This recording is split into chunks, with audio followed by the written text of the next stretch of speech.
Here's something you might not have thought about.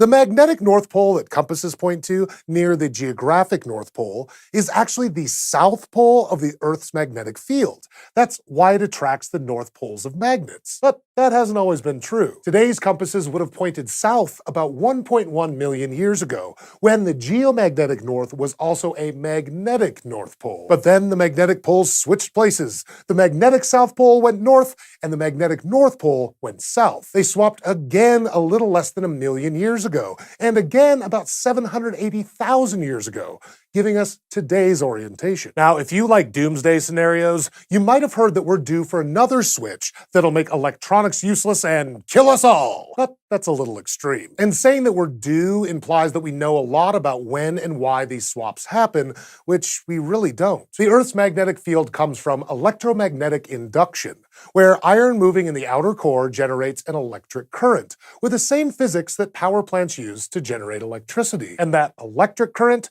creates a magnetic field. As molten rock reaches the surface of the Earth and cools, any iron in it tends to line up with the Earth's magnetic field. So the iron in solidified lava acts like a time capsule for what Earth's magnetic field looked like when it solidified.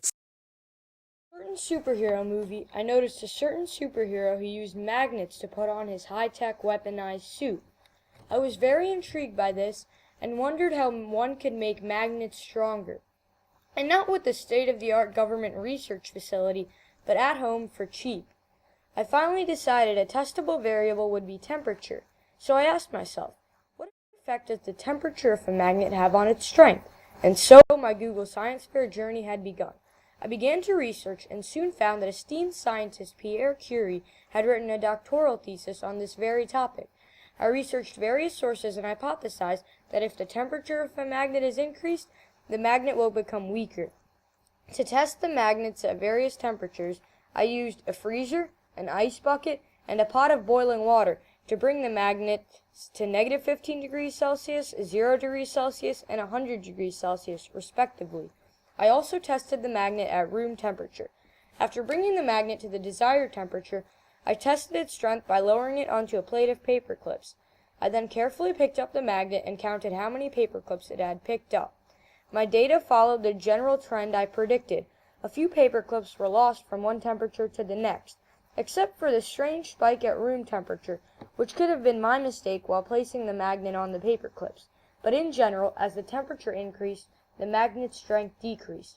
This is because when cool, magnetic domains, or particles within the magnet that act as little magnets, move very little, so they line up and create a strong magnetic field together. When the temperature, which is the speed of the particles by definition, increases, the particles become less orderly and they don't line up as well, and the magnet becomes weaker. My final conclusion is, as the temperature of a magnet increases, its strength decreases.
While watching the compass needle carefully, we move the switch to the on position. We notice that the compass needle deflects. Again, we move the switch back to the off position. The compass needle comes back to its initial position.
You're going to see an incredible shot here.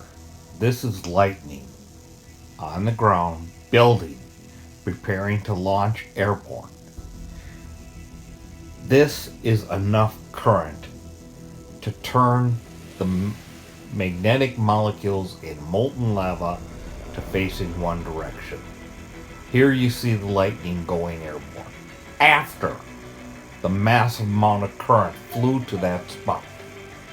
You'll see it here again. We will freeze it on the lightning in the ground. Most people don't see this because it happens too fast. But this is a lot of current, and this is what flows through molten lava. And this is what's responsible for aligning the metallic molecules in lava. Let's go.